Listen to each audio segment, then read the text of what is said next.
Listen closely, my friend. Close your eyes for a moment and picture this. Rain hammering the ancient trees like the fist of angry gods. Thunder rolling across the sky as if the heavens themselves were arguing over the fate of one tiny soul. In the heart of the whispering vale forest, the place every map marked with warning, every bard sang about only in whisper, there lived a being the kingdom called Monster. They named her Snake Lady, but her true name was Lady Nasera, and on the storm last night, she was about to become something far more dangerous than any legend. She moved through the downpour with fluid grace only a serpent can possess.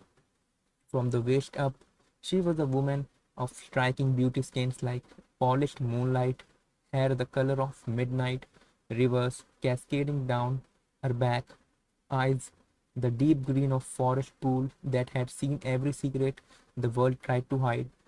From the waist down, powerful coils of iridescent scale shimmered, each one catching lightning and throwing it back as living rainbow fire.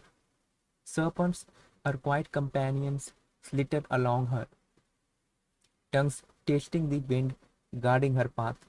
They were not pets, they were family. They understood what the kingdom never would. That power is not in the bite, but in the patient before it. Nicera had not always been this way.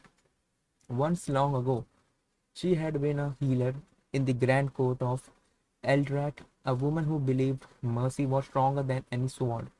When the dark sorcerer who plagued the realm begged for his life after his armies fell, she had spared him. The king ordered her execution for weakness. The sorcerer, in twisted gratitude, had cursed her instead, turning her lower body to serpent form and banishing her to the forest, so that every kingdom would fear the monster who showed kindness to enemies. She had lived here for decades, alone, tendering wounds animal, listening to the trees, learning the quiet wisdom of the wild. Snakes, she discovered, do not strike out of hate. They strike to survive. The quiet wisdom of the world, the quiet wisdom of the wild. Snakes, she discovered, do not strike out of hate. They strike to survive. And they shed their skin not because they are ashamed of the old one, but because growth demands release. But solitude has carved hollow places in her heart until tonight.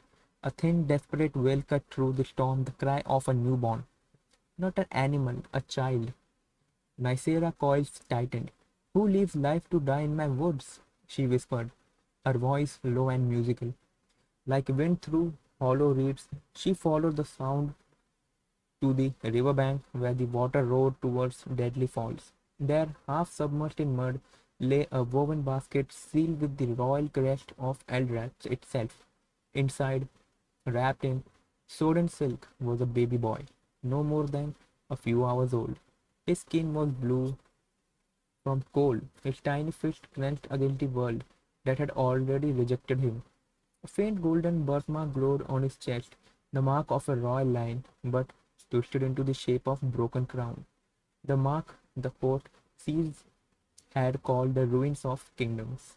She lifted him gently, her coils forming a warm cradle around his shivering body. The serpents gathered close, their warmth seeping into him. Little one, she murmured, pressing a scaled hand to his cheek. They named you Doom before you ever drew breath. They feared what you might become, more than they loved what you already are. But fear is poor father, and prophecy is a lie's game. The baby cries softened as her heartbeat slowed. Steady ancient thrummed against him. In that moment, something inside Nicera shifted like a scale sliding into place. She had saved animals, she had saved the forest, never a child of man. Yet here was one of the world had thrown away, and she could not would let him go. She carried him deeper into the vale, past glowing mushroom that lit the path like lanterns of the lost, past trees whose roots formed natural arches older than any throne. Her hidden glade waited, a sanctuary ringed by protective serpents, a simple stone cottage overgrown with flowering vines, a clear spring that sang instead of gurgled. Here, the air itself felt kinder. She laid the boy, whom she would name Kyle, after the ancient word for steadfast heart, on a bed of soft moss and dried herbs, with the patience of a snake waiting for the perfect moment. She warmed milk from forest goats, sang him the lullabies of the wild, and whispered the first lesson he would ever hear. Listen well, little Kyle. The world will tell you that you are unwanted because of a mark on your skin or a whisper in a prophecy. That is their lie. True worth is not given by crowns or king. It was grown one choice at a time. A snake does not curse its own skin. It sheds what no longer serves and becomes stronger. You will learn to shed their fear. As the storm died outside, Nicera watched him sleep. She did not know then that this single act of mercy would echo across 5 kingdoms. She did not know that 3 more boys, each discarded for reason, just as cruel would one day call this glade home.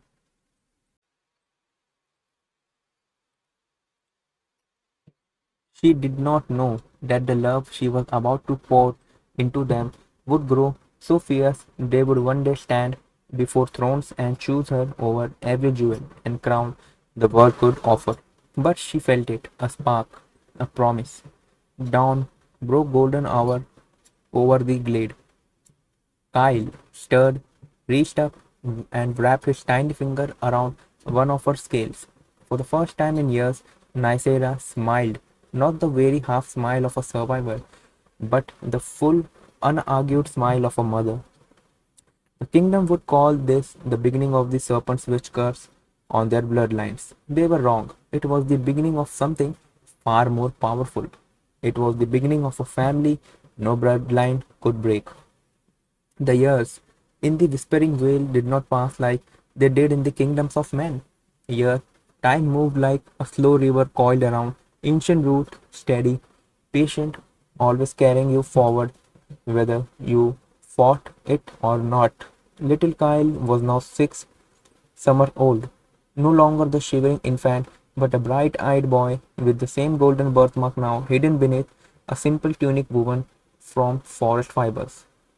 His laughter rang through the glade like bells the trees had never heard before. He had learned to move with the grace Nicera taught him, low and silent when danger whispered, bold and upright when truth demanded it. Every morning he helped her tend the serpent guardians, collecting dew from moonbloom petals to mix into healing salves. Every evening she told him stories not of king and glory, but of small choices that changed everything. Value is not in the crown you wear, Kyle, she would say as they sat by the singing spring, her coils looped gently around him like a living throne. It is in the hand that reach out when no one else will. A snake does not wait for permission to survive. It simply chooses to live. That choice is your first power. He would nod, serious beyond his years, and practice shedding his own fears, the way she shed old skin by naming them aloud and letting them go. She learned that fear of being unwanted was a chain of the world fought, but love was the key you made yourself. The glade had become their own world, safe, secret, complete, until the day war came howling through the trees. It began with a smoke on the wind, bitter wrong, carrying the screams of men who had forgotten why they fought. The kingdom of Elrat, the very one that had cast Kyle away, was now at the war with its neighbor Wildthrone. Borders burned, armies clashed like thunder made of steel, and in the chaos, a desperate messenger from Wildthrone had fled in the veil, carrying something far more precious than any scroll or treaty. Nicera felt it first. The serpent hissed warning along the forest edge. The trees groaned as iron swords Boots crushed sacred moss. Kyle froze mid-step, a basket of herbs slipping from his hand. Mother, he whispered, the world he had chosen for her long ago, the one that still made her heart coil tighter with fierce joy. Something is breaking. She lifted him onto her coils without a word, gliding towards the danger with the speed only her kind possessed. They reached the old river crossing just as the messenger fell. An arrow protruded from his back like a cruel flag. In his arms, wrapped in blood-stained velvet, was another basket, smaller, quieter, but inside it a baby boy no older than Kyle had been on the storm night, perhaps 8 months old, with skin like warm bronze and eyes oddly sharp as flint. A silver chain around his neck bore the crest of Walthrone, and across his tiny shoulders was a fresh brand, the mark of a traitor child. His father had been the king's own brother, executed for plotting peace instead of war.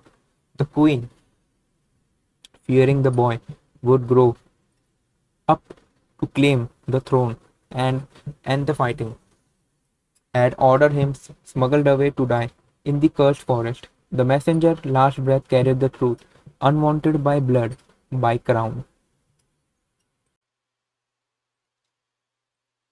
Nicera's eyes flashed green fire.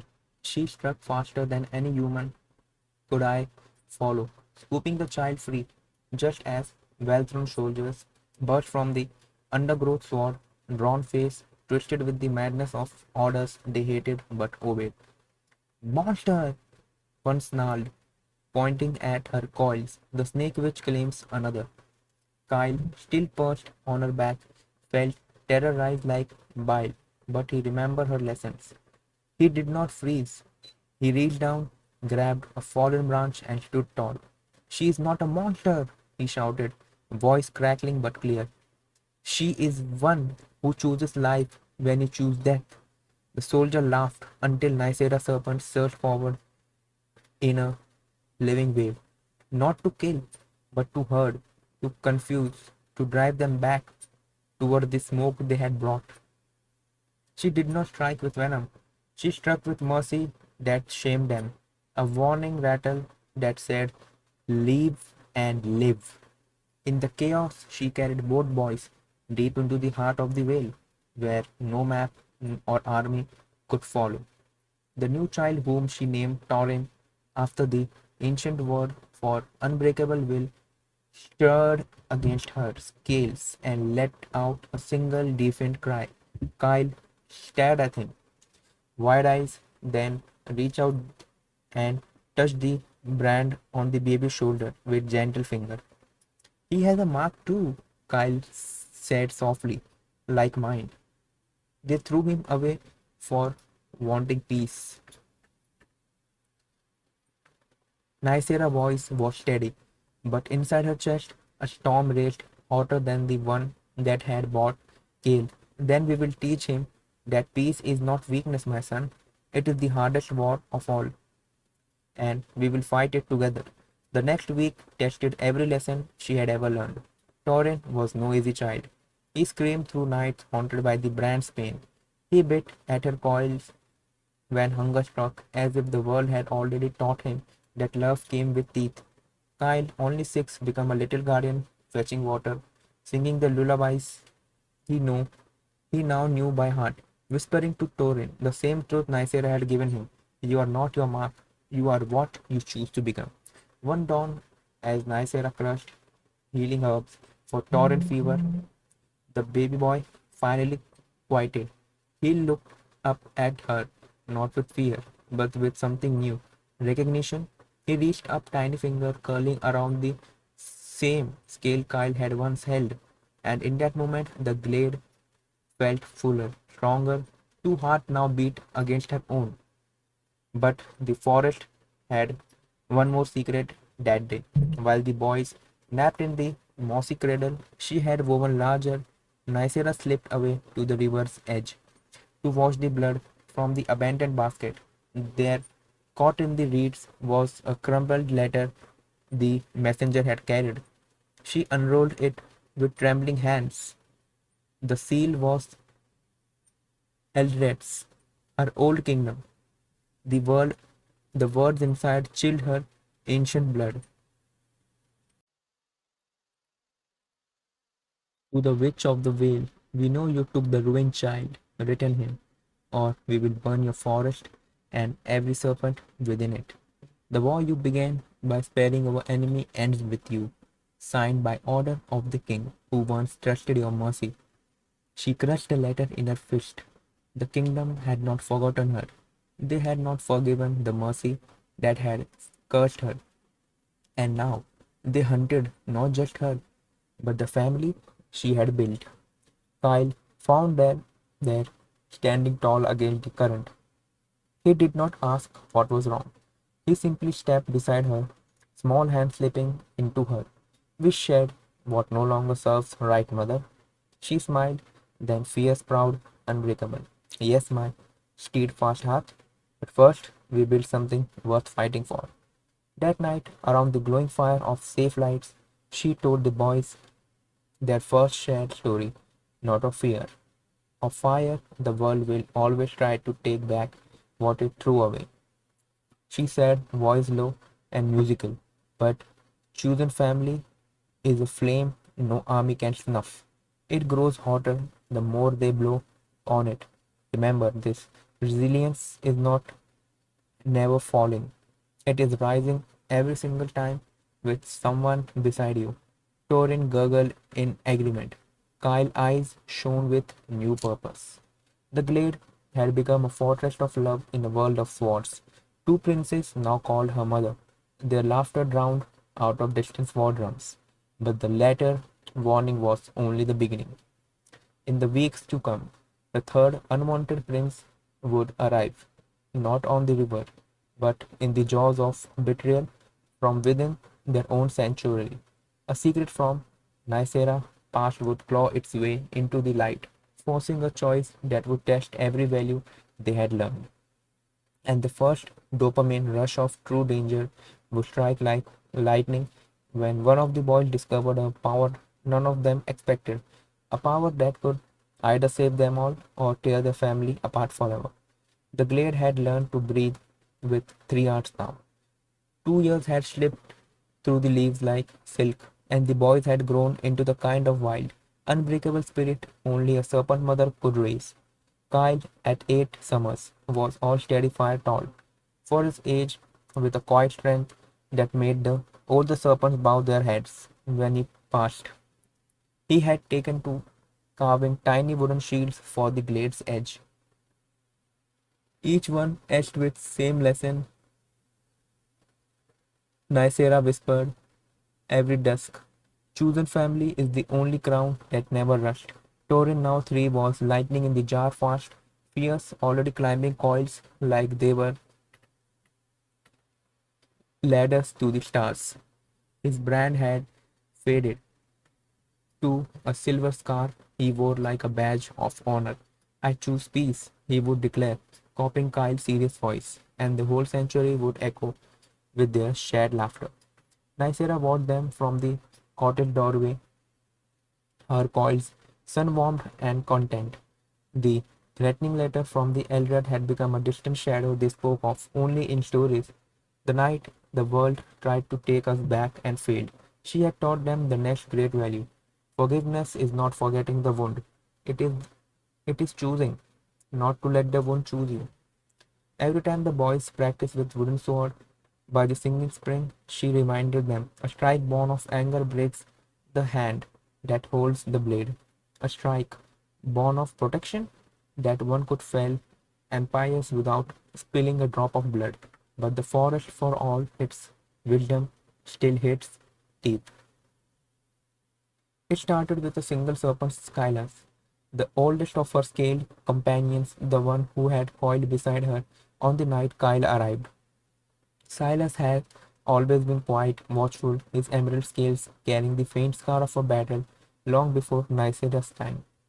She trusted him with the boys' lives. The trust she would learn was the crack through the which betrayal slithered in.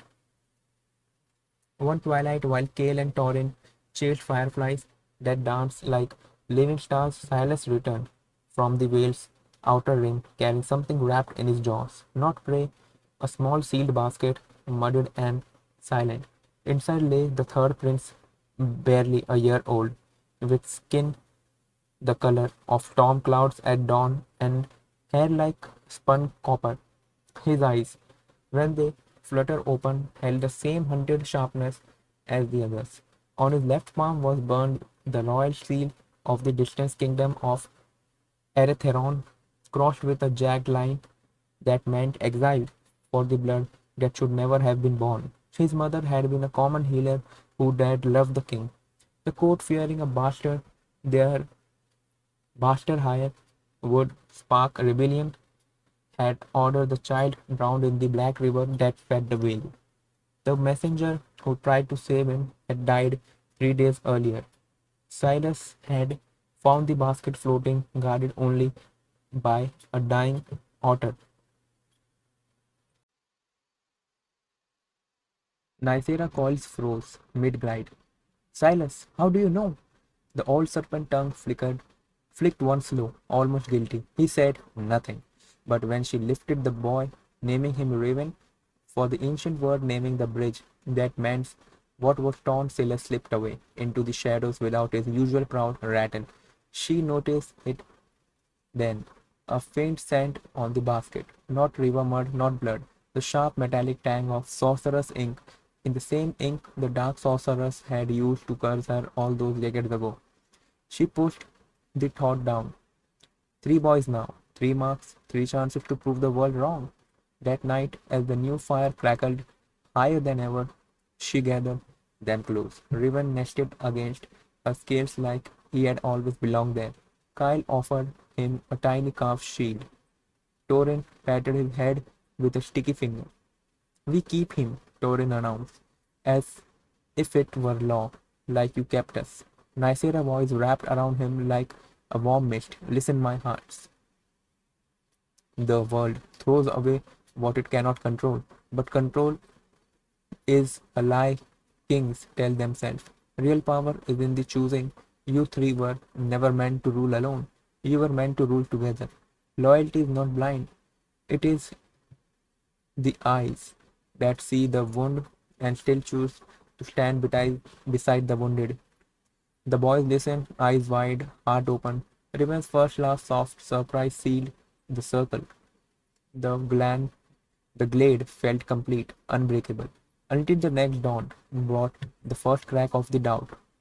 Kyle woke early, as always, to check the serpent guardian. He found Silas at the outer rim, coiled around a stranger, not a soldier, a traveler hooded cloaked in the deep green of Elrath's old coat robes. The man was wounded, fevered, muttering. Kyle's training kicked in. Help first, asked later. He ran for Nicera. She arrived, coiled tense. The traveler's eyes rolled and opened familiar eyes. Eyes had last seen begging for mercy before the curse. It was him, the dark sorcerer's apprentice, the one who had witnessed her banishment. He clutched a scroll in bloody fingers. A lady Nicera, he rasped, voice like dry leaves. The king, he knows, all the 3 boys. The prophecy has awakened. 3 marks, one serpent mother, shall shatter 5 crowns unless the witch secret devours them from within. He sent me to to bargain. Return the princes, and he will lift your curse. Keep them, and Silas has already shown us the way in. Silas hissed, not in warning, but in shame. The old serpent had been promised freedom from the veil if he delivered the children back to the kingdom. A single whispered temptation from the apprentice weeks earlier. She will never shed her own curse. Why would she keep yours? Silas had believed the lie. He had guided the basket. He had led the apprentice here.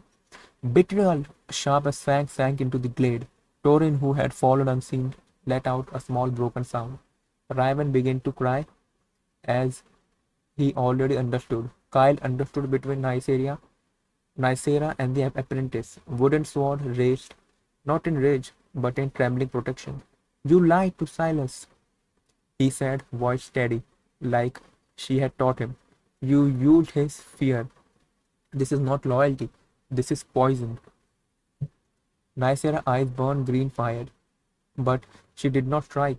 Instead, she turned to Silas. The old serpent lowered his voice, scale dulls with regret.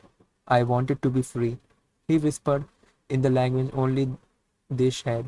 I forgot the family I already had. The values she had guarded for years poured out of her now, raw and real. Freedom brought with betrayal is just another cage, old friend. True freedom is choosing to stay when you could leave. Shed your shame the way I shed my old skin. Stay, help us protect what we built. Silas' rattle sounded one soft broken, then stronger. He uncoiled from the apprentice and slid to Nicera's side. Forgiveness given freely cracked the apprentice's confidence. The man tried to flee, but the serpent's loyal now truly herded him away, leaving the scroll behind. Kyle unrolled it with shaking hand. The prophecy was worse than the letter. It named her secret. The curse the sorcerer had placed on her was not just scales, it was a living shadow inside her blood capable of granting the boys immense power if she ever chose to pass it on. Power to command kingdoms or to destroy them from within if fear won. And in that moment, the dopamine twist struck like lightning from the clear sky. Kyle's golden birthmark flared, hot on his chest. Light poured from it golden alive, wrapping around Raven's Centaurian like invisible threads. The three marks connected, the boys gasped as one. Suddenly Kyle knew something. The location of every soldier in the approaching Eldred patrol, the exact word the king was speaking in his distant throne room, the hidden fear in the apprentice's heart that he had come not just to bargain, but because his own daughter had been marked unwanted and hidden in the Aetheron. I I can feel them, Kyle whispered, awe and terror mixing in his voice. All of us, together. The power, it is not hers to give. It is ours to share. But if we use it wrong, if we let the kingdom's fear inside us, it will turn us into the monster they say we are. Nicera's coils trembled with pride and dread. The secret was out, the power was awake. The third prince had not just joined them, he had completed the circle that could save or doom everything. Torin gripped Kyle's hand, Riven reached for both. Silas rattled a vow of protection, but the apprentice had not come alone. Distant horns sounded, Eldred hunters drawn by the flare of the magic. And deeper in the veil, something old, Slither, the dark sorcerer himself sensing his curse finally blooming. The glade was no longer hidden, it was a beacon. That night, as the boys slept tangled together for the first time, Nicera whispered the hardest lesson yet, one that would carry them into the adventures ahead. Power is the loudest temptation the world offers, but the quiet choice is to use it for love instead of fear. That is the only thing that ever changed history. The middle of their story had truly begun. Boyhood would come soon, gave away to daring escapes through glowing caverns, tests of loyalty in hidden trials, and the first cracks of doubt when the kingdom offered each prince a throne if only they would abandon their serpent's mother. And the next twist, the one that would make heart race and eyes sitting with unexpected tears, was already slithering closer. One of the boys would face a choice that could save the family or force Nicera to confront the one thing that she never had been able to shed, her own past. The horn of Eldred grew louder, slicing through the twilight like blades drawn too soon. The glade, once a sanctuary of soft moss and singing springs, now pulsed with urgency. Nicera coils moved with the precision of a storm about to break. We do not run from fear, she told the boys, her voice steady as ancient stone. We run towards what we protect. The power you awaken is not a weapon to swing widely, it is a lantern used to see the path, not to blind the ones beside you. Kyle, Torin, and Raven clung to her as she glided deeper into the veil than she had ever taken them. Silas and the Serpent Guardians formed a living shield behind them, their rattles a low thunder that warned the forest itself to hide their trials. The boys were no longer infants or toddlers. They had grown into the fierce, bright-eyed guardians of 8, 5, and 3 summers. But tonight they were simply her son's heart hammering in sync with the new golden thread binding their marks. The dark sorcerer's shadow had stirred, yes, but he was not the only hunter drawn by the flare of power. Eldred patrolled 50 men in gleaming armor, led by a captain who still bore the scar of the old war Nysera had tried to end with the mercy crashed through the outer trees. Their order was clear: capture the prince, slay the witch, burn the glade. The kingdom had united in secret fear. Three unwanted boys raised by a monster could not be allowed to grow into the men who remembered what had been done to them. Nysera led them to the caverns of Echoed Heart, a place even the oldest serpents rarely entered. Growing, glowing, glowing crystals lined the wall like captured star pulsing in the time with living heartbeats. The air hummed with the forgotten magic, the kind that forced truth to the surface whether you wanted it or not. Here, she said, lowering the boys onto the ledge over an underground river that glowed soft blue. We will wait out the storm, but the caverns test what we carry inside. Listen to your own echoes before they come live. The first night passed in the whisper and shared warmth. Kyle kept watch, his birthmark glowing faintly, feeding him whispers of the soldiers' movement above. Torin sharped a stick into the spear with fierce little scrapes, muttering, "They won't take us. We choose each other." Rivers, the youngest, curled against Nicera's scales and asked the question that crackled the quiet opened. "Mother, what if the power makes us like them? What if we start throwing people away too?" She stroked his copper hair with gentle finger. "That, my bridge mender, is the truest test of all. Power does not change you, it reveals what you already choose to become. The value here is this: every leader the world calls great once stood exactly where you stand, afraid of what they might do with strength. The one who mattered chose to lift others instead of crushing them. That choose is your inheritance, not any crown." Dawn never reached the caverns, but the crystal brightened as the boys explored. They discovered veins of crystal that showed visions not to the future, but the hearts around them. Kyle saw Torin's fear of being the angry one because of his brand. Torin saw Ryman's secret terror that his bastard blood made him less worthy of the family. Ryman saw Kyle's heavy burden of being the first, the one who had to hold them all together.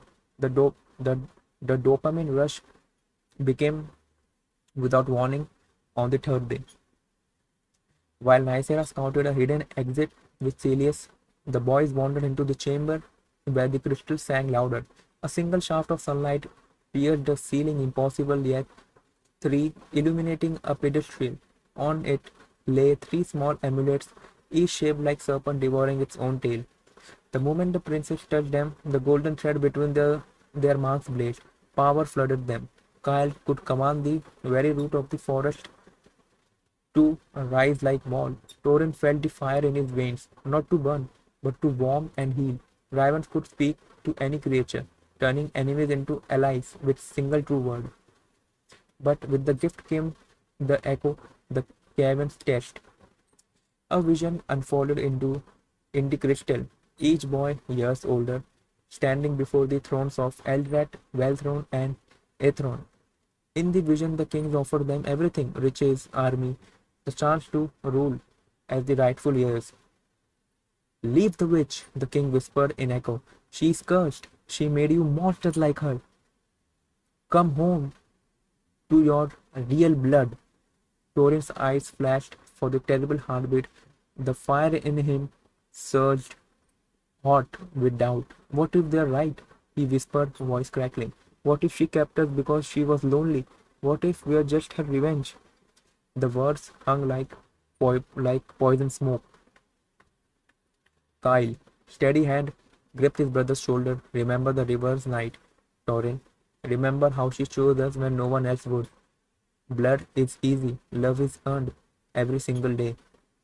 Raven, small but fierce, stepped between them. "She taught us we are not our marks. If we leave now, we become the marks they burned on us. We became the throw us away."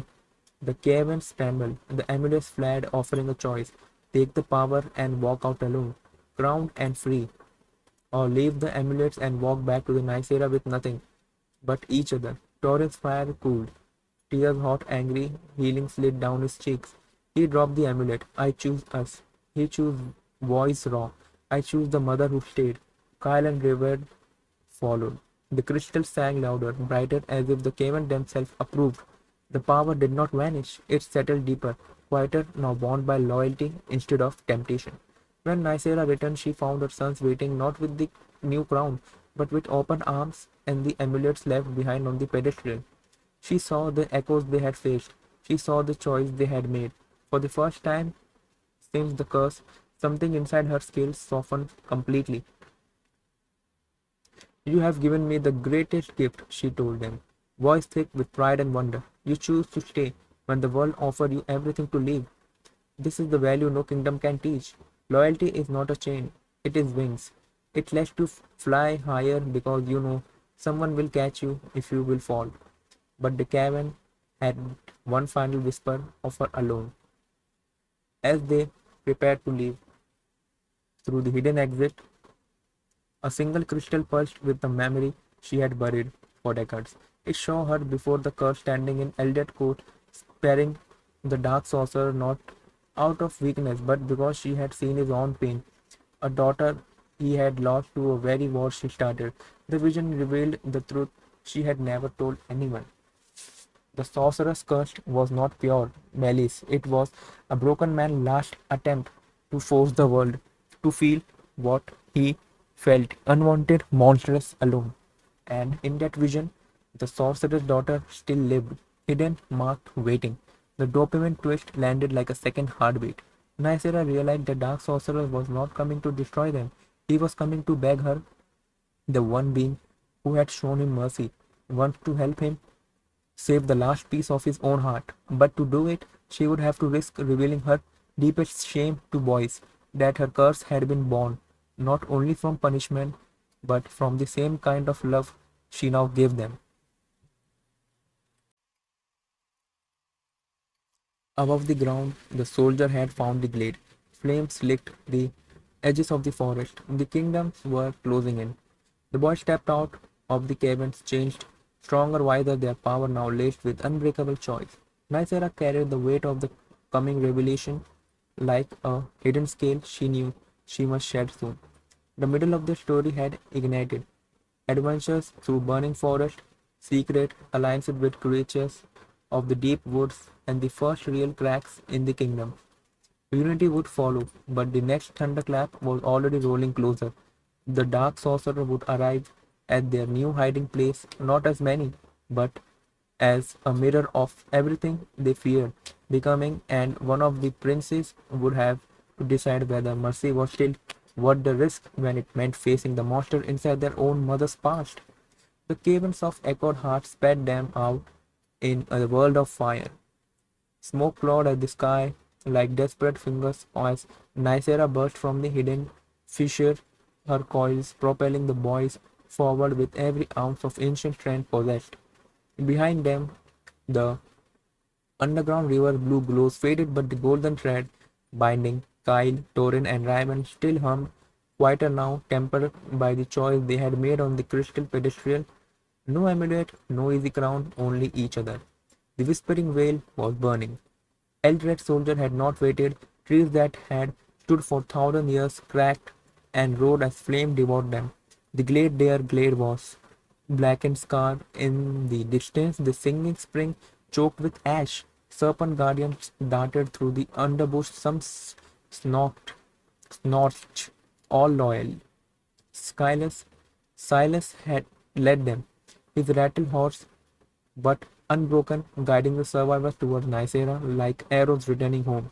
Mother, Kyle said, voice low and steady even as his birthmark flared hot against the smoke. I can feel them, the soldiers, their splitting half think this is madness, half believe the prophecy that will end their kingdoms. Torpin gripped his makeshift spear, tighter eyes narrowed against the heat. Let them believe. We'll show them what a real kingdom looks like, one that doesn't throw its own away. Raven perched highest on the coil, pointed with a small, determined finger. Look, something's coming through the flames, not soldiers. Nysera hard coiled tight. She sensed it too, a presence older than the fire, darker than the smoke, the dark sorcerer. But the echo from the caverns had already whispered its truth to her alone. He was not here for visions. He was here because the same curse that had twisted her body had twisted his soul, and now it threatened the one person he had left. She did not run. She stopped in a clearing ringed by still living oaks, their leaves curling but defiant. Stay behind me, she told the boys. Mercy is not weakness, but neither is wisdom. Watch, listen, then choose. The flames part like curtains before a king. Out stepped the sorceress Elendil, once the most feared man in the Five Kingdoms, now a shadow of himself. His robe sunk in tatters, his face lined with decades of regret he had never named aloud. In his arms, he carried a girl no longer than 10, unconscious, her skin pale as moonlight and marked across her foreskin, her forehead with the same jagged exile Brand Riven's bore. His daughter's Lyra, which, he rasped, voice crackled from smoke and something deeper.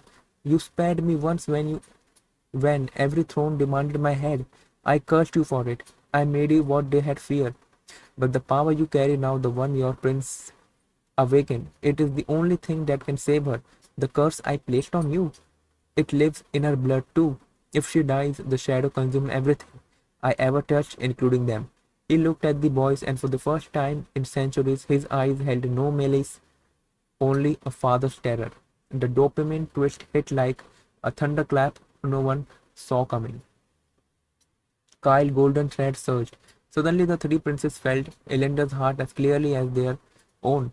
The night he had spent alone after losing Lyra's mother to the war, he had started the way he had twisted mercy into a weapon because the world had taught him love was a lie. Torrent's fire flared not in rage but in the recognition. Riven's voice trembled as he stepped forward. She's like us, thrown away, but you kept her anyway. Nysera felt the cabin's final memory bloom inside her like a flower made of thorns. She had to shed this now, the secret she guarded for decades. Boys, she said, lowering herself, so they stood eye to eye with her. The night I spared him, I was his pain. I thought kindness could end a war. It did not. It cursed me instead. But that curse also gave me you, and now it gives us her. Mercy is not in one-time choice. It is a blade you sharpen every day, even when it cuts your own hand. The soldier horn sounded closer, too close. The Illander staggered. Take her, heal her with the power you share. In return, I will turn the flames against them. I will buy you time, but the kings are coming. All five thrones have allied. They offer each of your crown if you renounce her. They say she made you monsters. Torrens pointed dropped. We already choose our crown. What happened next burned itself into the story like brand no one could erase. The boys linked hand, the golden thread blazed, outward wrapping Lyra in the light. Torrens' face became healing warmth, sealing the curse wound in the blood. Raven whispered to the flames, themselves turning them from enemies to guardians, that formed a blazing wall between the clearing and the approaching army. Kyle's steady vision showed him the exact path through the burning veil that would lead them to the one place the kingdom had forgotten, the ruined temple of the first monster, a sanctuary older than any throne, where the earth itself remembered what chosen family meant.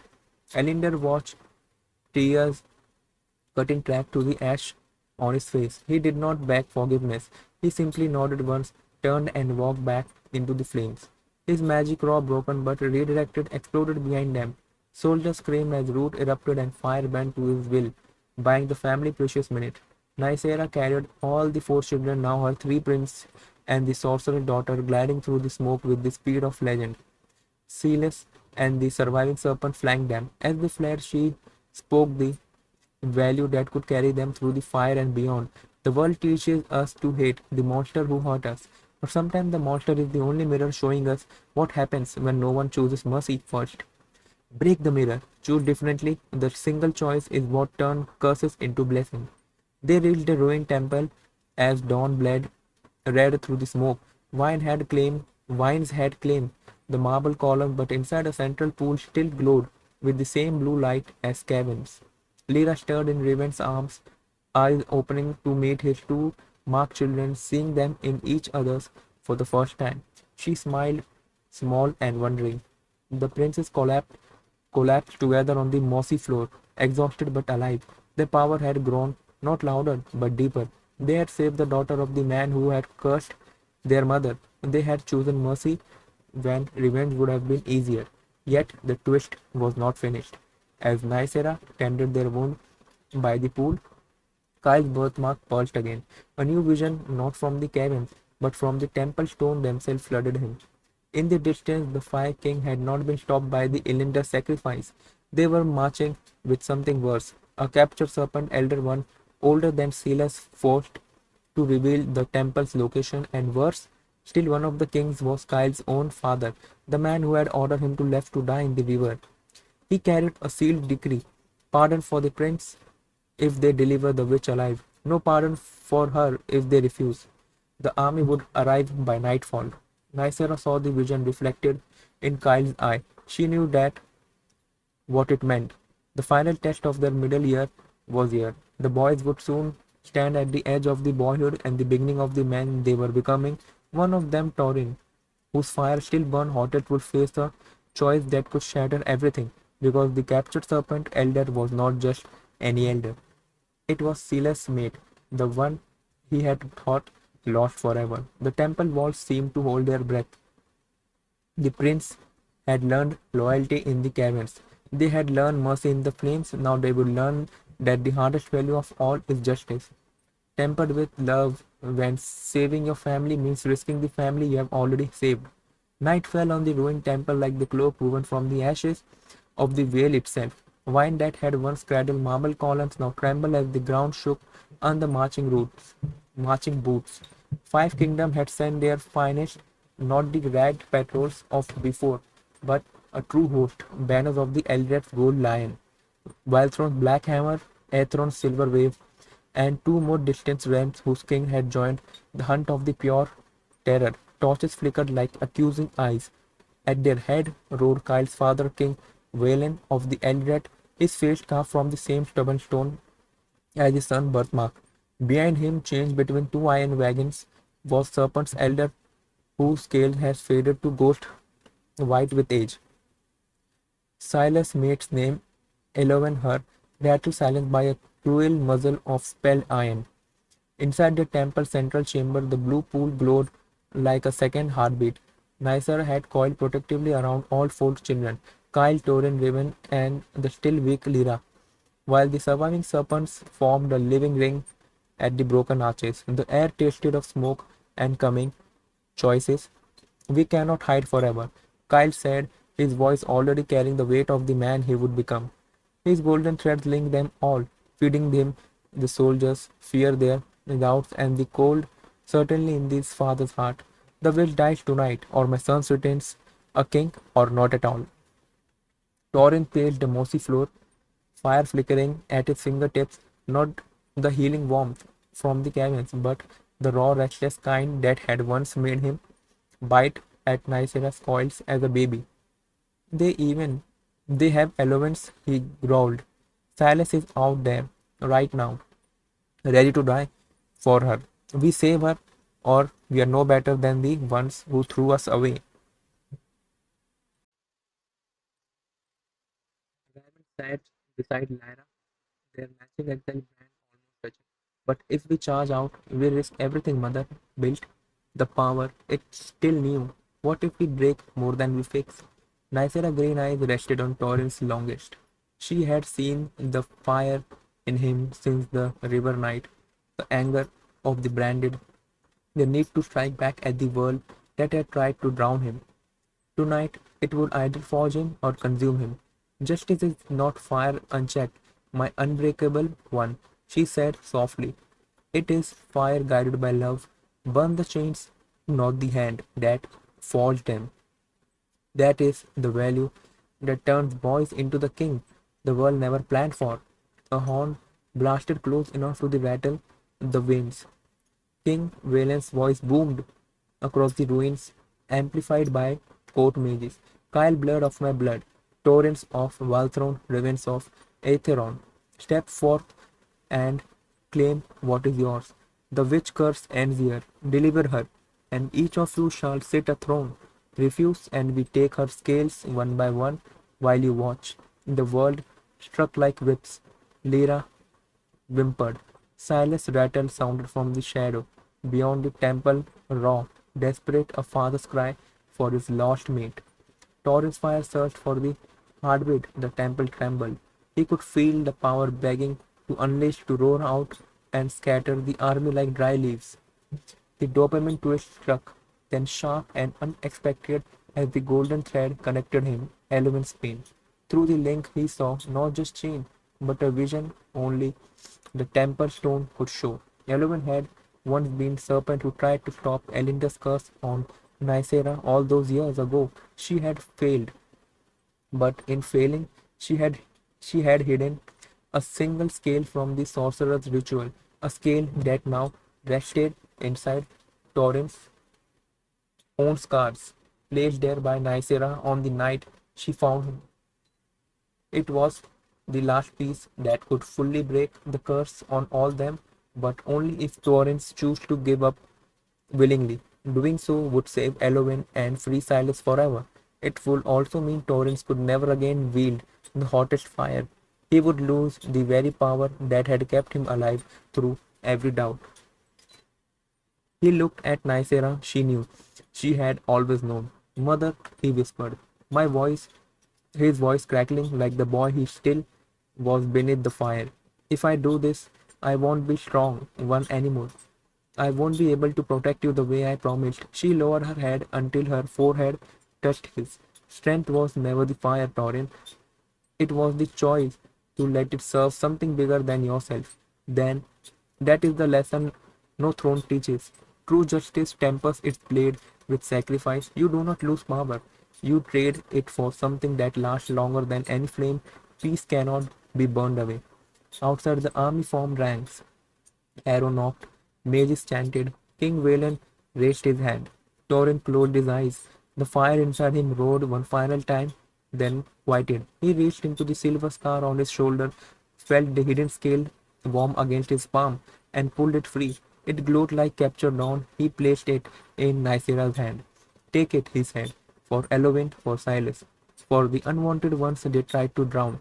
The scale left his body, and the golden thread sang. Power did not vanish from torrents, it transformed. The restless anger cooled into something steadier, deeper. The ability to see the fear behind every enemy's eyes and meet it with understanding instead of rage. He had not lost his fire, he had learned how to wield it without being burned. Nicera rose. With single graceful motion, she flung the scale into the night. It streaked like a comet and struck the iron muzzle on Elwyn. The spelled chains shattered. Silas shirked from the shadows, coiled, wrapping his mate in a reunion so fierce the ground itself seemed to sigh in relief. The two serpents turned as one and wove a living barrier between the army and the temple scale. Flashing, rattles, thundering, a warning older than the kingdom. The soldier faltered. Some lowered weapon. Whisper spread. The witch sons, they freed the serpent instead of taking the crowns. King Valen's face twisted. He spurred his horse forward. Traitors, you choose the monsters over blood. Torrent stepped out onto the temple step beside Nicera. His voice carried no longer boyish shout, but the clear ring of a prince who had chosen blood never wanted us. She did, and we choose her every time. The dopamine rush crested as the army hesitated. Army flew, but Raven's gifted turned them mid-air, whispering to the wood and feathered until they curved harmlessly into trees. Kyle's steady vision showed the exact moment out crackled the King Alliance. Two of the lesser monarchs were already signaling retreat, their own unwanted highs whispering in their ears back home. But the final twist of the night cut deepest. As the serpent held the line King Zweilen locked eyes with Kyles across the battlefield. For the first time, the man saw not a ruined child, but his son, taller, stronger, standing beside the monster he had tried to erase. The king had hand dropped from his sword. A single tear hidden by torchlight slid down his cheek. He had come to reclaim a higher and was losing something far greater, the chance to ever be called father by the boy he had thrown away. Nysera saw it too. She did not gloat, she simply coiled lower so the boys could stand tall on her back. See, she whispered to them, even kings feel the weight of what they discarded. Justice without love leaves empty thrones. Love without justice leaves broken heart. Together, they build something no army can siege. The night ended not in slaughter but in withdrawal. The army pulled back to the three-line horn-sounding retreat for the first time. The temple stood, the family stood stronger. Yet, as dawn crept over the ruins, Lyra, now strong enough to stand, pointed to the horizon. A new banner approved, up, approached from the east. Not soldier messengers, and behind them, the dark sorcerer Elinder walking free, his hand empty of spells. For the first time in decades, he had not come to fight, but to kneel. The middle years were cresting towards their peak. The boys had tasted sacrifice, justice, and the quiet power of being chosen. But the greatest test still waited in the wings, when the five kingdoms would offer not threat but genuine pleas for alliance, thrones, peace, everything, if only the serpent lady and her princes would leave the forest and rule beside them. One prince would be tempted, one would nearly break, and Nicera would face the choice that would decide whether the story ended in crowns or in the unbreakable love that had already outshone every kingdom. Dawn painted in the ruined temples in the hues of rose and gold, but the air still carried the bite of the last night smoke and the sweeter scent of hope. The blue pool reflected four young faces, Kyle, now 10 summers tall and the steady as an oak, Torin 7, his fire cooled into the quiet strength, Arrivan 5, eyes bright with wonder of new allies, and Lyra 11, her curse won't heal, but her spirit still learning what it meant to be wanted. Nicera rested her coils in the white circle around them, scale catching the light like living jewels. Celas and Eleven stood guard at the arches, their rattle soft now a lullaby of reunion. Messengers arrived under the white banner of parley, no soldiers, this time only five cloaked figures, each bearing the crest of one kingdom. They knelt at the temple step, eyes wide with something princes had never seen directed at them before. Respect, not fear, respect. The eldest messenger, a woman from Eldred with white silver in her braid, spoke first. The king hath seen what you did in the flames and at the siege. They withdraw their threats. Instead, they offer alliance. Kyle, you are named higher of Eldred throne. Your father begs your return. Torin Volthrone Council has voted you crown prince. Riven's Aethron queen weeps for the son she was forced to exile. Lyra, your father, old enemy, have pardoned his line. If you will stand with us, come to the grand conclave in the neutral city of Starfall. Rule beside them, and the war your marks were said to begin. The witch lady Nicera may remain free in the way, honored as guardian of the wild. The world hung like golden fruit ripe, tempting, seemingly without poison. Kyle's birthmark warmed, feeding him in the truth behind the offer. The king were not suddenly kind, they were afraid. The power of the prince's shared that spread humor across the five realms. Three boys had a serpent mother who could turn armies without spilling blood. Thrones trembled, but the offer felt real, true enough to make a heart race. Nicera voice flowed over them like the singing spirit they have lost. This is the newest test. My heart's ambition is not evil, it is the river. Let it carry you, and it may also drown you. Guide it with integrity, and it water kingdoms. True leadership does not sit on a throne. It rises from the choice to lift others even when no one is watching. Ask yourself, does this crown make you more of who you already are? Or does it ask you to forget the mother you choose when thrones threw you away? The dopamine twist came not from outside, but from within Kyle himself. That night, as the others slept under the temple sheltering vines, Kyle slipped to the pool alone. His father's face haunted the water surface, older, regretful, holding out a crown. Through the golden thread, Kyle felt something new, a memory not his own.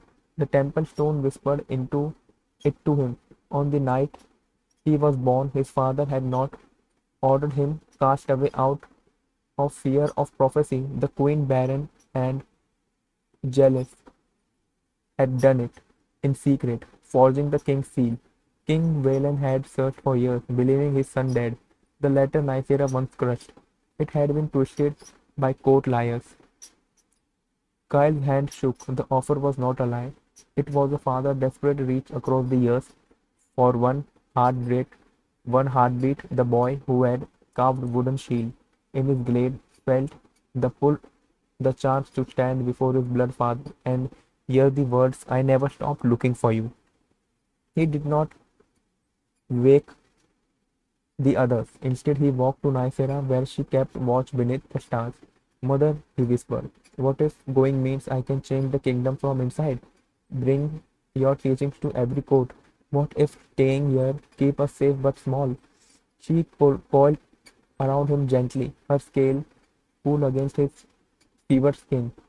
"This is the lie every tempted heart tells itself, my steadfast one. Power inside is a broken system, often become the system. The value you must hold is this. Integrity is not refusing every offer, it is refusing any offer that asks you to leave love behind. A true king ruled his own heart first, then the heart beside him. Then, if the world is ready the throne." But the knight had one more whisper. Torin, who had given up his hottest fire in the siege, woke up and followed the golden thread to find his brother. He overheard the last of Kale's question. For the first time since the caverns, doubt flickered in Torin's eyes, not for himself, but for Kyle. "If you go," Torin said quietly, stepping into the open, "I will follow. You don't break the circle, but if you choose the crown alone, then the fire I gave up was for nothing." Riven and Lyra stirred. The family gathered without word. The messenger waited at the arches, patient as stone. At sunrise, the princes stood together before the clocked five. Kyle spoke for them all, voice steady as the lesson that had shaped him. "We thank the king, but we do not come alone. Our mother come with us, or we do not come at all. Chosen family is not a footnote in a treaty, it is the foundation. Tell them that we will meet at the conclave in 7 days, not as high as begging pardon, as a family offering a new way." The messenger bowed deeper than before. One even smiled, a small crack in the mask of beauty. They rode away, leaving behind a single gift, a sealed map of Starfall and the promise of safe passage. As their horses vanished into the trees, the real twist struck like lightning behind the clear skies. Lyra, who had been silent through the night, suddenly clutched her forehead. The healed brand flared once white hot. Through the golden threads, every prince felt it a vision not of the past, but of the conclave itself. The five kings were not planning alliance. They had prepared a hidden ritual in the heart of the Starfall, a spell woven from the same dark ink that had cursed Nicera. If the princes entered the city without renouncing their serpent mother publicly, the spread would rip the power from all the four children and blind it to the thrones forever. The king had learned from Elinda's failure. They would not fight with armies, they would fight with law and ceremony. But the vision showed one more thing, a single empty seat at the conclave table, a seat meant for the dark sorcerer, Elinder himself, who had been secretly invited as reamed advisor.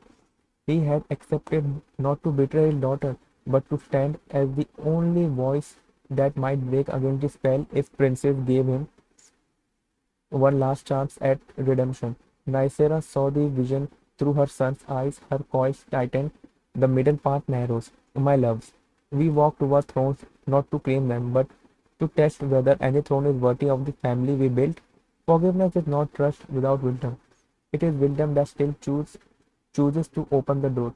Elinder was already riding toward them from the east alone, carrying nothing carrying nothing but a white staff and the weight of decades. The princess felt this approach through the threads, nervous, hopeful, broken. Tony's new tempered fire steered him. We face him together, like everything else. The temple began to empty the family, packed what little they had wooden. Shield, serpent steel cloak, the memory of every lesson. They would travel the 7 days to Starfall, not to refugees, not as refugees, but as a living prophecy the kingdom had never expected. Yet, as they stepped onto the forest path, Kyle felt one final tug on the golden thread. Deep in the Eldritch capital, his father sat alone in the throne room, staring at an empty cradle that had never been burned. The king whispered a single word to the shadows, son. The pull towards blood was real. The pull towards chosen family was stronger. The conclave waited like a glittering trap wrapped in silk. Adventure would fill the journey hidden road guarded by the creatures. Raven would befriend trails of trust when spies tried to peel the princess away one by one, and the slow, beautiful growth of Lyra, learning she was not her father's shadow but her own light. The middle of the tale had become a road of fire and starlight. One prince would still be tempted to slip away alone before the city gates. One revelation about Nicera's own path would surface that no cavern or temple had shown before, and the love that bound them would either shatter the five kingdom, hold its lies, or force the serpent lady to make the sacrifice every mother dreads most. The forest path to Starfall stretched like a living promise and a living trap. 7 days of hidden trails, each one narrower than the last, where sunlight filtered through leaves, in the shafts of gold and suspicion. Nicera led the way, her coils carving with a smooth trail through brambles that her parted for her like old friends. The four children rode upon her back, Kyle at the front, eyes scanning the horizon through his golden thread, Torrent beside him, his tempered fire now a quiet ember that warmed rather than burned. Raven and Lyra tucked close, their small hands linked, already teaching each other the secret language of the mark. Silas and Element flanked them like twin shadows, their battles low and watchful. Behind them trailed a growing company of forest creatures, deers with eyes too wise, foxes that listened to ravens whisper and reported back dangers ahead. The first 2 days passed in the hush of new beginning. They camped beside crystal streams that sang the same lullabies the old glade once knew. Nicera gathered them each dusk, her voice weaving value into the night like thread into cloth. Ambition is a beautiful lie, she told them as firefly danced overhead. It was its whisper that a crown will make the emptiness inside disappear, but emptiness is only filled by what you gave away. Integrity is the quiet choice to walk this road together, even when every sign points to easier path alone. Kyle listened hardest.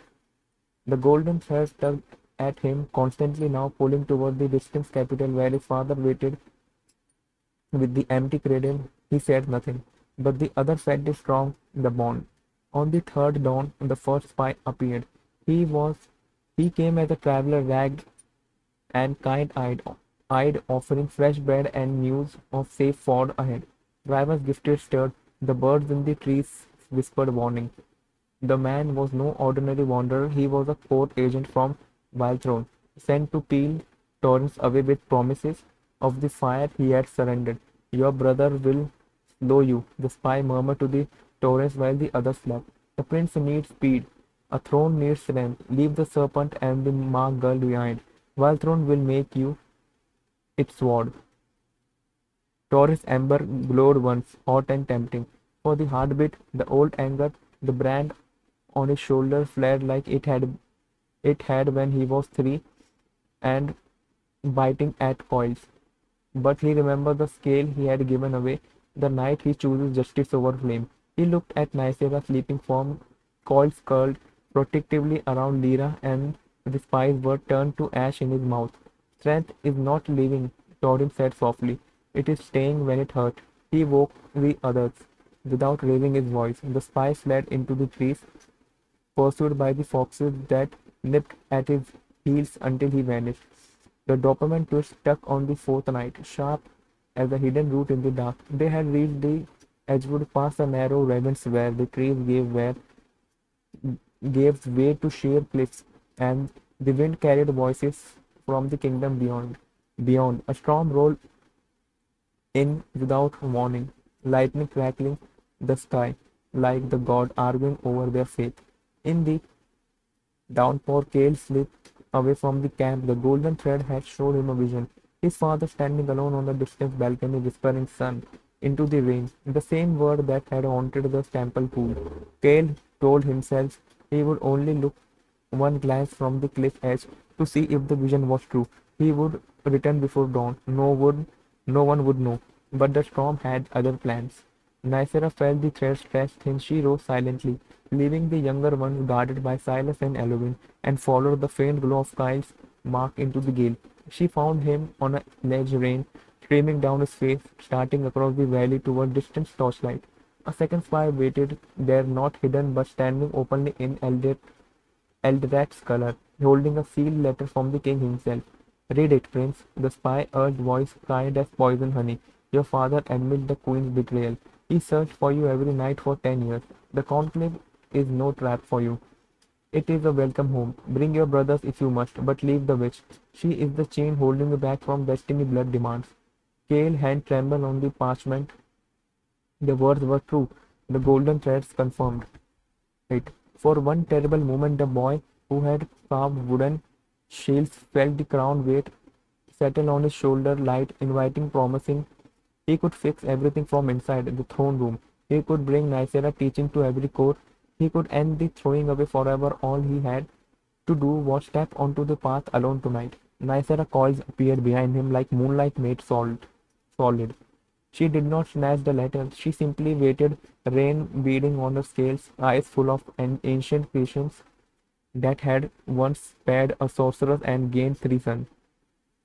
The revelation she had carried since the temple stone finally spilled out, raw, unguarded, the one secret no caverns or fire had forced into the open. "Kyle," she said, voice cutting through the storm without rising. "Before the curse, I was not only a healer, I was the king's own sister, your father's aunt. And I knew the queen's jealousy. I tried to protect you before you were born. When the sorcerer struck, he did not choose me by chance. He cursed me because I was the last voice in the code that still spoke mercy for the unwanted. Your father never knew. The letter is true, but it is the only half truth. Blood calls you because blood is easy. Chosen family stays because it chooses every dawn." Kyle turned, tear mixed with rain. The spy stepped back, sensing the moment shift. Through the golden threads, the other woke. Taurus, Ryman, Lyra running through the storm to reach him. They arrived as one small hand, linking marks glowing in unison. Thorin spoke first, voice steady with the fire he had traded for wisdom. "If you go alone, we will follow anyway, but we go as five, not four." Ravens added softly. "The road is narrower with all of us. That's why it's stronger." Lyra, still learning her own words, simply hugged his leg. "You taught me I am not my father's shadow. Don't become yours." The spy face paled as the family closed ranks. Kyle looked at Nicera, his mother, his aunt, the woman who had chosen him twice, once as an infant, once right now. He tore the letter in half and let the wind take the pieces. "Tell my father the only destiny I want is the one we build together. No more half truth." The spy fled into the lightning. The storm broke as suddenly as it had come. Stars piercing the cloud like witness. The family stood drenched but unbroken on the ledge. Kyle's thread no longer tugged towards the balcony. It hummed steady, centered, rooted in the circle around him. Neither voice wrapped them like a cloak. "That's my love is the value that outlasts every crown." The courage. The courage to turn toward the love when blood pulls hardest. Temptation does not make you weak. Choosing against it makes you unbreakable. The final 3 days of the journey flew on the wings of new trust. Spies came twice more, once with gold, once with threats, but each time Raven's creature turned them aside, and the prizes met the offers with the same quiet refusal. Lyra bloomed under the lessons, her voice growing confident as she healed a wounded stag that then carried messages for them. By the sixth night, they laughed around the fire again, sharing stories not of what they had lost, but of the kingdom they would offer the conclave, one where no child was ever thrown away. On the seventh dawn, Starfall rose on the horizon, tower of white stone and the crystal bridge gleaming under the sky that seemed to hold its breath. The neutral city waited, banners of all 5 kingdoms fluttering above the grand hall where the conclave would begin at sunset. Ilimdar stood at the city gates, white staff in the hand, eyes downcast but hopeful. He had come alone, as the wisdom promised, ready to speak against the hidden spell if they would let him. The family paused at the tree line. One last moment of forest peace before the marble and lies. Nicera lowered herself so they could all stand on the grass together. We walk in as one, she said. Whatever crowns they offer, whatever spells they hide, remember this. The greatest throne any of us will ever sit is the one we make inside each other's heart. Kyle nodded. Torin embers glowed warm. Raven smiled. Lyra straightened her small shoulders. Behind them, the forest whispered farewell. Ahead, the conclave waited with its silk-wrapped trap and its empty seat for the sorcerer who might yet earn redemption. But as they stepped onto the crystal bridge, the final middle twitched uncoiled. Like a serpent sensing heat, one of the king had already placed a single drop of dark ink into the ceremonial wine. They would be offered at the opening feast. Not enough to kill, just enough to test whether the princess power will would bend if their mother's life hung in the balance. The road has tested them. The city would try to break them. The crystal bridge of Starfall rang softly under Nicera coils like a bell welcoming home wanderers who had never truly belonged anywhere else. Towers of white marbles and gold veined stone rose around them, banners of the 5 kingdoms snapping in the evening wind, their colors bright enough to hide the fear beneath. Citizens lined the streets, not jeering, not fleeing, but watching in stunned silence as the serpent lady glided forward with 4 children on her back and 2 ancient serpents at her flanks. Whisper followed them like trailing smoke. The unwanted prince, the witch who loved them more than any crown. Elinder walked at Nicera's right side, white staff tapping the stone, his once terrifying presence now quiet, almost humble. He had joined them at the gates without a word of spell or threat, only a single bow to his daughter Lyra. She had looked at him for the long moment, then reached down from Nicera coils and touched his shoulder. No words, just a choice to let the past be past. The value settled into every heart watching. Redemption does not erase what was done, it simply asks if you will become someone new. The grand hall waited at the city's heart, its door flung wide open under a dome of living starlight.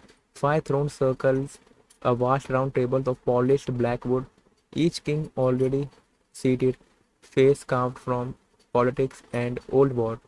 King Valen of Eldred rose first, eyes locking on Kale's with a hunger that looked almost like love.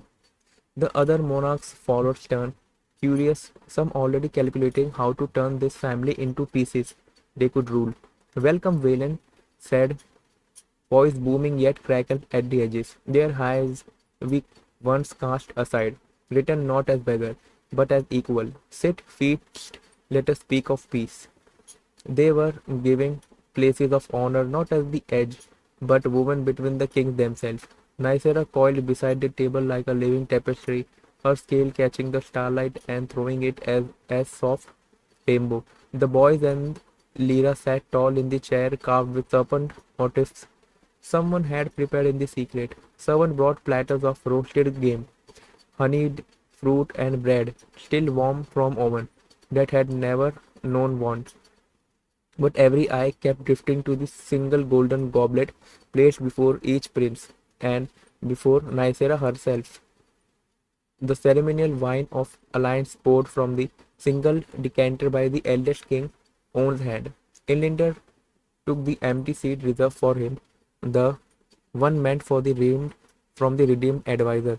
He met Nicera gazed across the table and gave the smallest nod. I know what they hid in the wine. That nod said, I will not let it win. The feast began with speeches pretty word about unity, about ending the war, and Mark had supposedly foretold. King Valiant's eyes never left Kyle. My son, he said during his turn, voice thick, the cradle in my chamber has waited 10 years. Come home. Rule with me. Your brothers may join any throne they wish. The which the Lady Nicera has our gratitude for keeping you alive. She may return to Vale in peace. The words tasted sweet. The golden thread between the princes hummed with the truth behind them. Valen meant every syllable. The other kings did not. Their smile hid the dark ink swirling at the bottom of the decanter, the same ink that had once cursed Nicera now diluted into wine to twist perception. One sip, and the drinker would see the serpent lady as the monster, the old tales painted, coils dripping, venom eyes cold with hunger, a threat to every kingdom. The spell would grow stronger with every refusal to renounce their publicly by dawn. If they do not swear the oath, the illusion would become permanent, driving the princes to turn on her themselves. The dopamine twist came without fanfare, sharp and merciless as a blade slipped between ribs. The goblets were raised for the first toast. Nicera lifted her first graceful and unafraid, her green eyes steady on each king. She drank. The ink hit her ancient blood like fire. For first heartbeat her coils trembled. The boy felt it through the threads like wave of doubt crashing into the minds. Suddenly the hall seemed darker. Nicera's beautiful face flickered in their vision, scale turning black, fangs lengthening. Torrent's tempered fire flared in warning. A raven clutched Lyra's hand. Kyle's birthmark burned hot enough to make him gasp. Ilinder rose without being asked. The ink you mixed is old, he said, voice carrying to every corner of the hall. I know it because I once poured it myself. It does not reveal truth, it steals it. These children were never monsters. The only monster was the fear that made you throw them away. Drink it yourself if you dare, or admit the lie before the whole city hears. Gasp rippled. One lesser king reached for his sword. Valen's hand stayed him, but the damage was done. The spell, now named aloud, lost some of its shadows, yet it still worked. Kyle saw his mother's face twist again into the witch the court had once feared. For one terrible second he felt the old tug, the blood calling him to the throne, to safety, to a world without scale or forest whisper. He stood, the hall felt silent. Father, he said, looking straight at Valen, you searched for me. I felt it. But search is not the same as choice. You chose the queen lie once. I chose my mother every day. The one who never needed a cradle to call me son. He lifted his goblet, eyes clear despite the illusion flowing at his mind, and poured the wine onto the blackfoot floor. It hissed like a dying snake. We do not renounce her, not for throne, not for peace brought with lies. Chosen family is not a bargain. It is the only truth that survives every spell. Torin rose next, then Ravens, then Lyra, each pouring their wine in turn. The golden threads blazed too briefly in the starlight dome dimmed in comparison. The illusion shattered like glass. Nicera's face written beautiful, fierce loving. The king stared, some in awe, some in fury. One throne actually scraped back as its ruler realized the power they had tried to steal was now stronger, bound tighter by love instead of fear.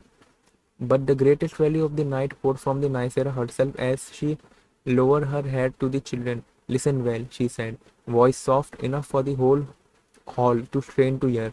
Power that must be taken by trickery is no power at all. The real throne sits inside the heart that refuses to trade love for comfort. Tonight you did not just resist a spell, you showed every king here what leadership truly cost, the courage to look at the lie in your own cup and pour it out anyway. That courage is what built kingdom worth ruling. Ilinda smiled for the first time in decades, a small, broken, hopeful thing that drank from his own goblin, untouched by ink. I stand with them, he said simply. My daughter taught me that mercy is not weakness, it is the only strength that lasts. The hall erupted not in cheers, but in stunned murmurs. Servant whispered, guard lowered spears. The five kings exchanged glances that held both calculation and something new, doubt in their own old ways. Yet the night was not over. At the feast resumed in uneasy quiet, a messenger slipped to Valen's side with a sealed scroll. The king read it, face paling. He looked at Kales once more, then at Nicera. There is one final clause in the alliance treaty, he said, voice heavy. By ancient law of the conclave, if the highest refuse the wine and the oath, a tribal by dawn is required, not by battle of truth. Each prince must stand alone before the mirror of five kingdoms and speak what they truly desire most. If any heart still belongs for the throne alone, the family breaks. The power returned to us. If all choose together, the kingdom will listen to your own new way. The dopamine rush crested again higher than before. The mirror waited in the chamber beneath the hall, an ancient artifact that showed not faces but the deepest wants of the soul. Dawn was 6 hours away. The king had not expected refusal. They had prepared this final trap not with ink, but with the one thing no spell could force, the prince's own honest heart. Nicera coils tighten around her children. The road ends here, my loves.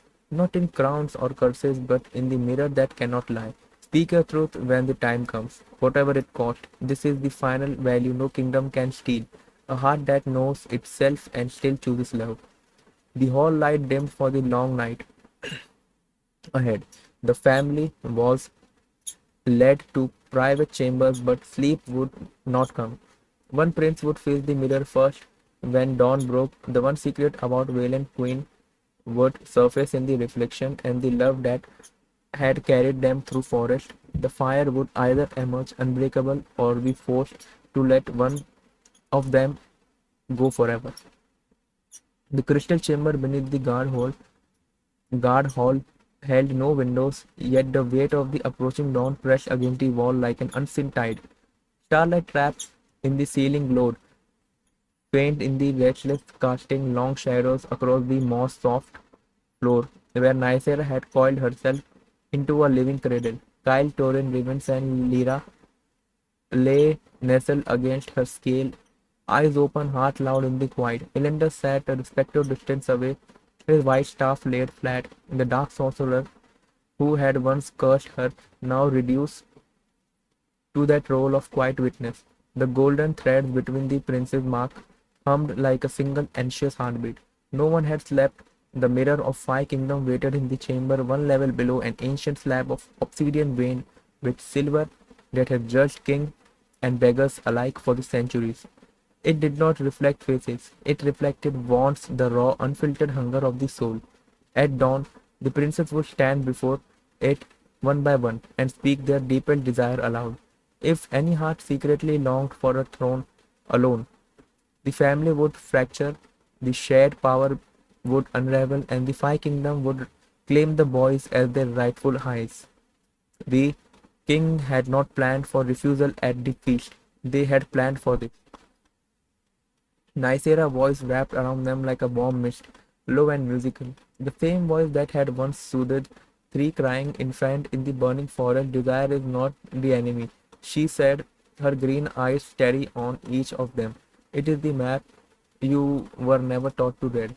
The world needs you to hide it, to pretend you want only what is noble. But the mirror will not let you lie. The value you carry tonight is the hardest one yet. The courage to name what you truly want and still choose what is right. A heart that knows itself and refuses to break the circle is the only throne worth sitting. Kyle rested his head against her shoulder, the golden birthmark of his chest pulsing softly. What if I see myself on the throne and it feels good? What if part of me still wonders about the father who searched? Then you name it, she answered, coiled tightly, gently. Naming it does not make you disloyal. Hiding it does. Love is not blind. It is the clearest sight of all. Torrent's tempered fire glowed low and steady at his fingertip. I gave up to the hottest part of me for this family. What if the mirror shows me what I lost? It will, Nicera said, and then you will decide whether the loss was a wound or a gift. Ravens and Lyra clung to each other, small and fierce. The girl who had once been Sorcerer's Mark's daughter whispered, I want to belong somewhere forever. Is that selfish? No, little bridge, Nicera told her. It was the most honest thing anyone can want.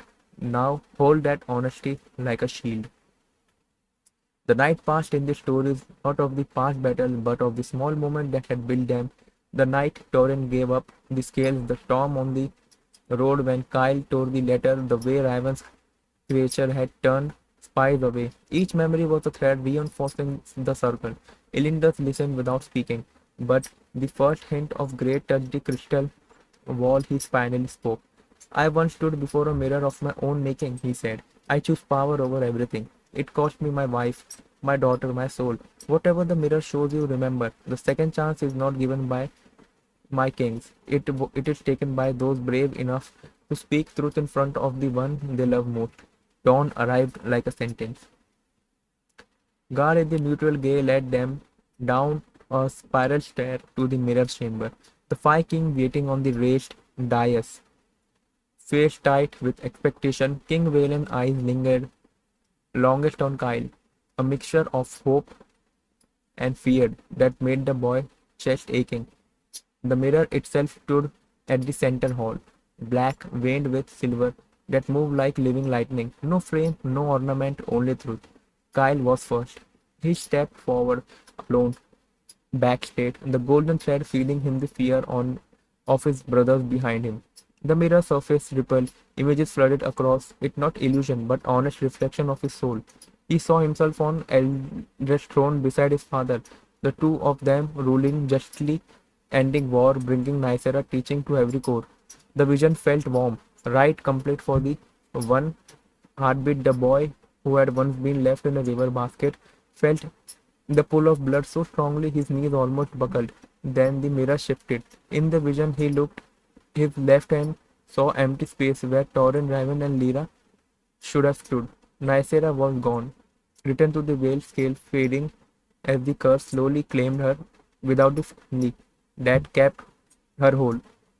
The throne felt cold, the crown weighed like iron on a heart that had forgotten how to laugh in a glade. Kyle's voice crackled, but did not break.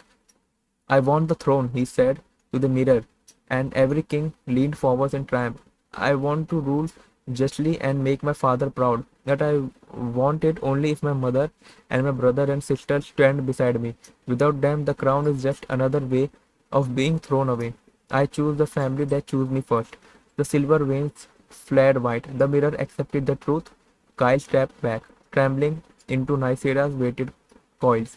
Torin went next. The mirror showed him restored, fire blazing hotter than ever, leading armies, becoming the hero who had never needed to temper his rage. He saw glory, cheers, a kingdom bowing. But in the same vision, he saw himself alone at night, staring at the silver scar that no longer carried, but scale he had given away. No one to tease him, no one to remind him that peace was harder than fire. The loneliness was deeper burn than any brand. Torin laughed once short, fierce healing. I want the fire back, he told the mirror. I want to feel strong again, but I want the strength that comes from staying. I choose us. The mirror flared again, acceptance. Raven and Lyra stood together, hand linked, refusing to be separated even for the trial. The mirror showed them ruling Aethron as equal. Their matching brand turned into symbol of home. The bastard and the sorcerer's daughter rewriting old old laws. It showed laughter, purpose, belonging, yet the vision split own path with Nicera and the brother one without. The one without felt like a half tribe, a throne built on the grave of the only love that had never asked them to earn it. We want to belong forever, they said as one, but only with the mother who taught us belonging has nothing to do with the blood. The mirror blazed brightest yet. The king sat stunned. The power had not broken. The circle held, but the final dopamine twist struck like lightning in a sealed room. As the last flare died, the mirror did not go dark. It turned not to the princess, but to Nicera herself. The silver winds pulled her forward against her will, forcing her image into the obsidian for the first time. The family saw the deepest desire she never named aloud. They saw her human again, legs instead of coil, walking freely through Eldred's garden as the healer she was once.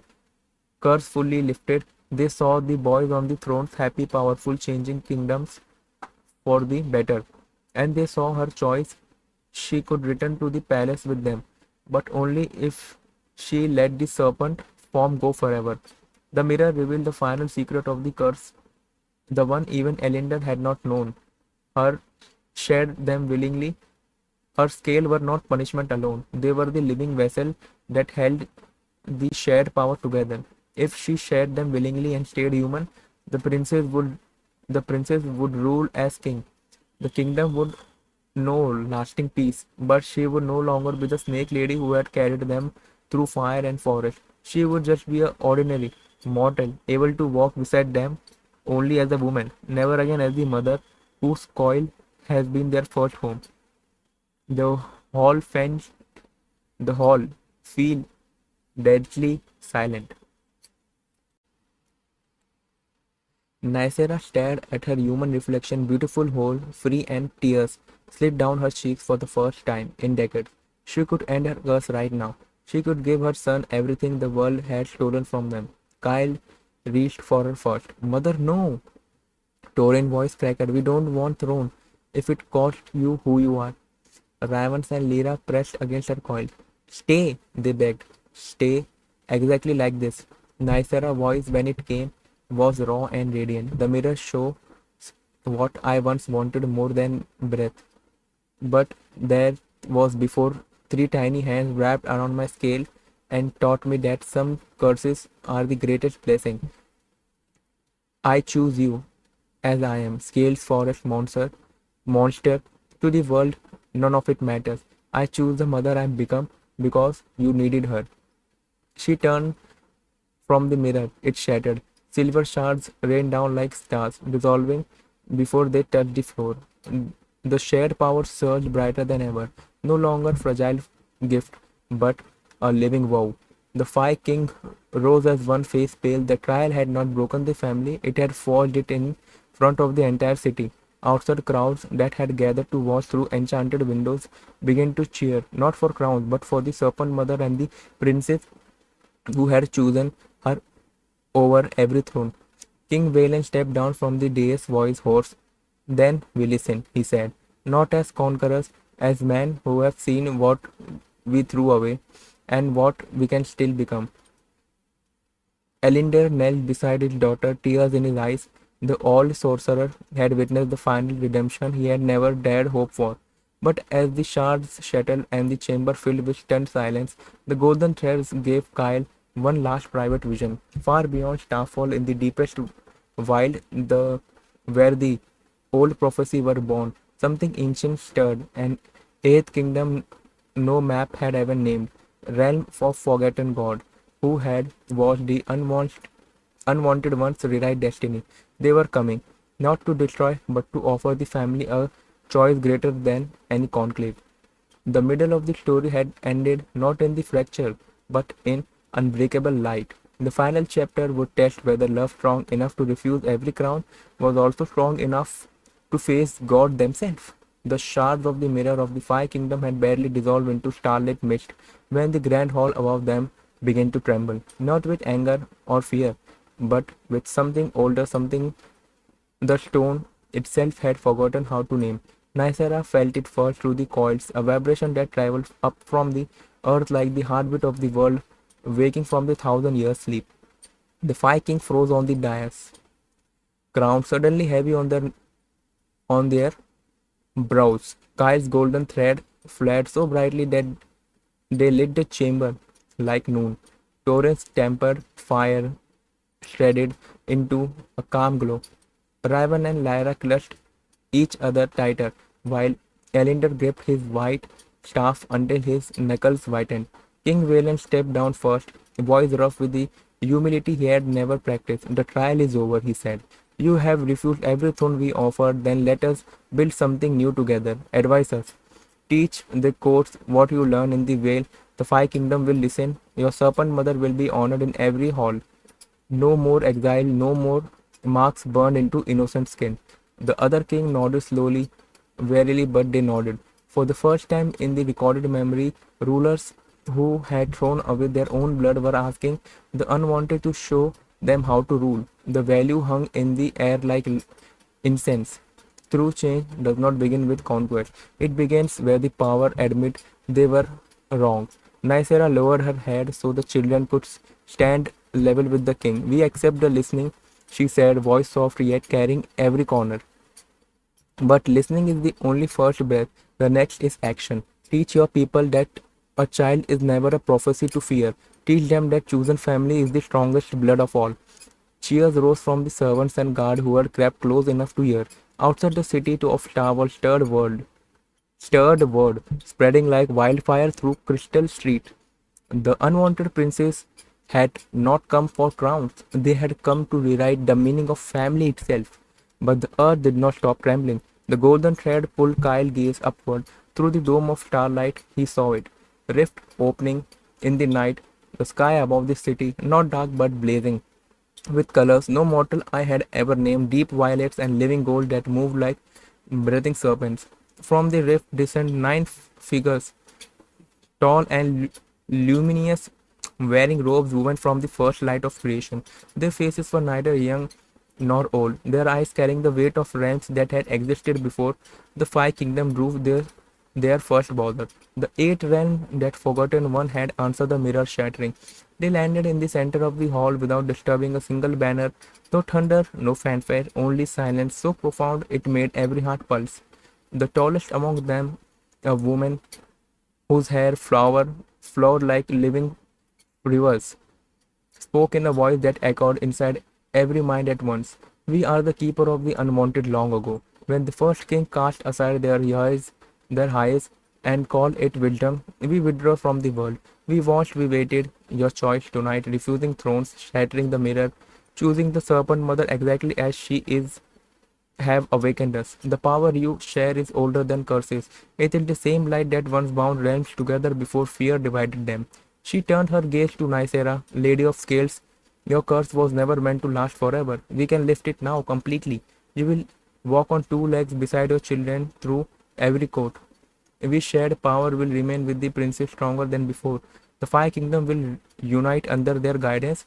War will end. The marks of exile will fade from every child who still carries them. All it required is one final choice. The dopamine twist landed like a star falling into the wall. The keeper raised her hand and the vision bloomed in their air for every soul present to see. They saw a future where Nicera stood tall and human in Eldred Palace laughing freely with her son on thrones, Lyra ruling beside Raven Torrens, fire guiding army of peace, Kyle steady, heart binding it all. The world healed, but in the same vision the whispering veil began to wither. The serpent Silas Elohim, every guardian who had protected them lost their voices, their wisdom, their ancient knowing. The forest itself grew quite ordinary, just another stretch of trees because the power that had bound the family had always flowed both ways. Nicera's scale had anchored the wild magic that kept the veil alive. To become fully human was to let that wild heart of the world slowly fade. The keeper voice softened, or you may remain exactly as you are, the curse stays. The veil lives, the princes keep their power, but they rule as visitors only, never kings, never bound to thrones. The kingdom will change slowly, one heart at a time, the way you taught them in the glade. The choice is yours alone. Serpent lady, the children have already proven They will follow whatever you decide. Silence swallowed the whole. Nicera coiled trembled for the second time that night. She looked at her children, Kyle's steady eyes, Torrens' white fire, Riven and Lyra's small trusting faces, and then at the serpent waiting beyond the doors. Silas and Eleven watching with ancient loyalty, she felt the weight of every lesson she had ever given to them. The world taught me that mercy was weakness, she said, voice breaking yet stronger than any throne. You taught me that love is the only strength that never needs to choose between selves. I will not trade the wild heart that carried you for the pair of legs that might walk beside you in palaces. I choose the scale, I choose the will, I choose to remain the mother you first wrapped your tiny hands around. Let the kingdom change the slow way through stories told by firesides through children who grew up hearing that no one is ever truly unwanted. That is the greater legacy. The keeper of the unwanted bowed at once. The tallest woman smiled, a smile then held galaxy. Then the eighth realm opened its border to you, not as ruler, as guardian. The princes may visit any throne they wish, but their true home remains the forest that chose them back. The wild magic will spread, mark will fade, and every kingdom will remember the night a serpent mother taught them that some things are more precious than crowns. The rift above the dome widened. Soft light poured down, bathing the family. The golden thread sang so loudly the crystal wall hummed in the harmony. Power did not increase, it simply settled deeper, now woven into the very bones of the world. The five kings knelt not in the defeat but in the awe. King Valen reached out and touched Kyle's shoulder for the first time, not as a ruler claiming as higher, but as a man meeting his son across the bridge of choices. Ilinda stepped forward and placed his hand over Lyra's. I have nothing left to offer but this, he whispered. A father who finally understands what you taught them. The keeper began to fade, leaving a single gift, a small seed of starlight that Nicera swallowed. It would bloom in the heart of the wheel, ensuring the forest would never again burn. As the hall emptied, the city outside erupted into celebration, not of kings, not of new kings, but a new story that family slipped away through a side gate under the cover of starlight. They did not need fanfare, they had each other. Yet, as they reached the tree line, the final push of the middle end uncoiled softly in Kyle's mind through the golden thread. Far to the north in the deepest wild where the eighth realm touched the mortal world, one last unwanted soul stirred a girl born with no marks at all, yet carrying the blood of very first king who ever cast a child aside. She was waking and she was searching for the serpent mother who had shown the world a different way. The story was not ending, it was the beginning of its greatest chapter. The family would return to rebuild, glade stronger, wiser, carrying lesson that would echo through the generation.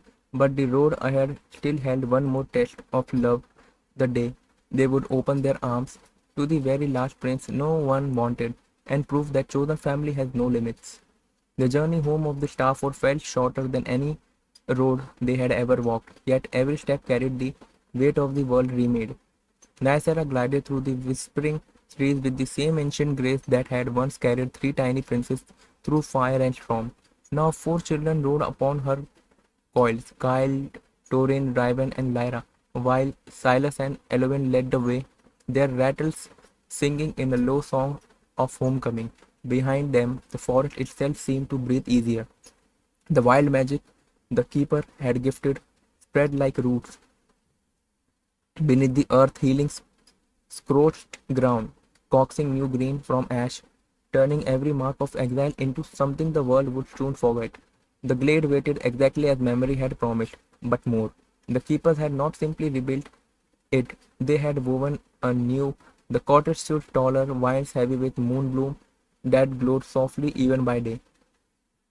The singing spring ran clearer, its melody now carrying faint echoes of the starlit dome in staff trees arched higher, forming natural arches that looked like open arms. The serpent who had survived the burning had returned in greater numbers, their scale brighter, as if the choice Nicera made had given the entire vale new life.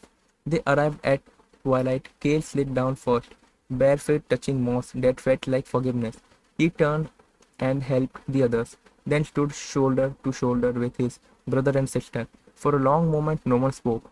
The glade held its breath with them. Nysera lowered her head until her forehead rested against the earth she had chosen over legs, over palaces, over every easiest ending.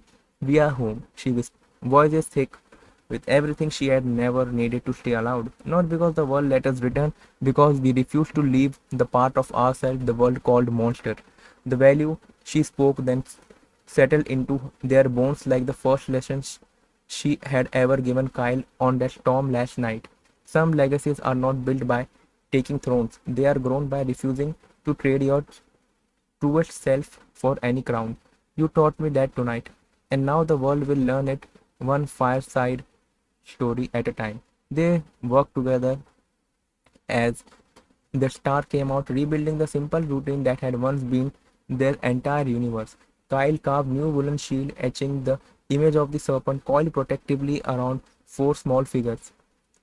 Torin used his tempered fire to light the heart without scorching a single leaf. Raven spoke to the creatures who had followed them home, asking them to stay as guardian. Lyra, still shy but growing bolder, helped Nysera crush healing herbs, her small hands learning the rhythm of mercy that had saved her own life. Around the fire that night they shared not the grand tales of conclaves and mirrors, but the quiet ones, the way Torrent's scar no longer ached, the way Kyle's golden thread now reached beyond the Five Kingdom into the eighth realm, letting him feel the pulse of forgotten God who watched with pride. The way Raven and Lyra could finish each other's sentences as if they had shared the same cradle. Every memory was thread strengthening the circle, but the glade, like every true home, still held one more secret. It came on the third dawn after their return, when the mist hung low and the serpent were unusually still. A soft footfall sounded at the outer rim, too light for a soldier, too hesitant for a spy. Nysera coiled tensed. The golden thread flared in warning the wonder at once. A girl stepped into the clearing. She looked no older than 12, with hair the color of river moonlight and eyes the deep green of forest pools that had seen every secret the world tried to hide. No royal crest, no burned brand, yet across her heart lay a single faint scar in the shape of broken crown, the mark of very first king who had ever cast a child aside. The one whose fear had begun the long chain of unwanted hires. She carried nothing but a small woven basket, the same kind that had once floated down the river with Kyle inside it. She stopped when she saw them. Her eyes found Nysera first, and something ancient passed between them. I am Mira, she said, voice steady, though her hand shook. The chronicle says I am the last, the one no kingdom wanted, because my blood carried the memory of the first rejection. They tried to drown me too, but the river brought me here. I followed the light you left in the sky when the mirror shattered. The dopamine twist struck like a dawn breaking inside every heart at once. Through the golden thread, the family felt it. Mira was not merely another unwanted child. She was the living echo of Nysera's own past. The daughter the dark sorcerer had thought lost century ago, hidden by the very mercy Nysera had once showed him. Elinder's blood and Nysera's old human blood had crossed in the secret long before curses of kingdom. The girl standing before them was the bridge no one had known existed. The child who carried the final piece that could make the wild magic complete, not by lifting the curse, but by joining the circle as the first daughter who chose the serpent lady without ever being saved by her. Kyle stepped forward first. You are not the last, he said. Voice thick, you are the beginning of what comes after. Torrance offered his hand, fire glowing softly as his fingertips, not to burn, but to warm. We don't throw anyone away, not ever. Raven and Lyra opened their arms. Lyra smiled of someone who had once been exactly where Mira stood. We have room, we always will. Nysera coils moved with the slow grace of mountain shifting. She lowered herself until she was eye level with the girl who carried her own forgotten blood. Little star, she whispered, using the name that had never been spoken aloud until this moment. The world tried to end the circle with fear. We kept it open with love. There is no last unwanted, there is only the next one we choose to hold. Mira basket slipped from her fingers. Inside lays a single scale, iridescent, ancient, the very one Nicera had lost the night the first curse was spoken. The girl had carried across kingdom without knowing why. When Mira placed it on Nicera's hand, the golden thread blazed so brightly the entire glade lit up like the starlit dome. The wild magic served not to change anyone, but to heal what had been broken since the first king looked at his child and saw threat inside of wonder. Every mark of exile across the five kingdoms hidden visible began to fade that same dawn. Children who had never known safety felt something shift them, shift inside them for the first. Tears slid down Nicera's cheek as they gathered all five children against her scale. This is the final value I have learned from you, she told them, voice breaking with joy. Chosen family does not end with the circle feel full. It grows the moment someone else needs it. Love is not limited resources. It is the only thing that multiplies the more you give it away. You taught the world that today, and you have taught me that I was never the savior. I was simply the first one who refused to close the door. The serpent rattled in chorus. The spring sang louder. Mira's small hand found Nicera's scale and held on exactly the way Kyle had on the very first night. Far away from the five kings felt the shift in their throne. They would send messengers soon not to claim higher, but to learn. The eighth realm watched and smiled. But as the family sat together in the reborn glade, the golden thread gave Kyle one final private vision. Beyond even the eighth realm, the cycle had truly broken. No more unwanted children would be born into fear, because five princes, one daughter, and one serpent mother had chosen to keep the circle open forever. The story has reached its deepest truth. Yet, one last dawn remained the day they would step beyond the veil together, not as the rural, but as the living proof that love strong enough to refuse every crown is strong enough to heal the world. Years slipped through the leaves of the whispering veil like gentle rain, soft, steady, healing. The glade had become something the old maps no longer dared names. It was no longer hidden. Pilgrims came now, not with sword or crown, but with small basket and trembling hopes. Unwanted children from every kingdom, those the old prophecies had become marked for rivers and silence, found their way year by starlit and story. The five kingdoms had changed.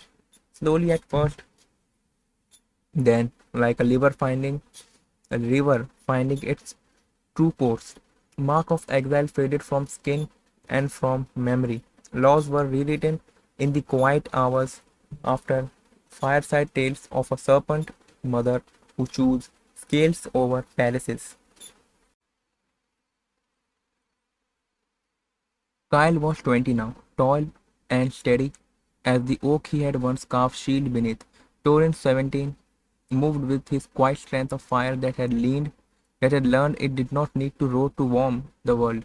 Ravens and Lyra 15 and 16 walked with the forest path like brother and sister who had never known a day apart. Mira 14 had become the glade quiet heart.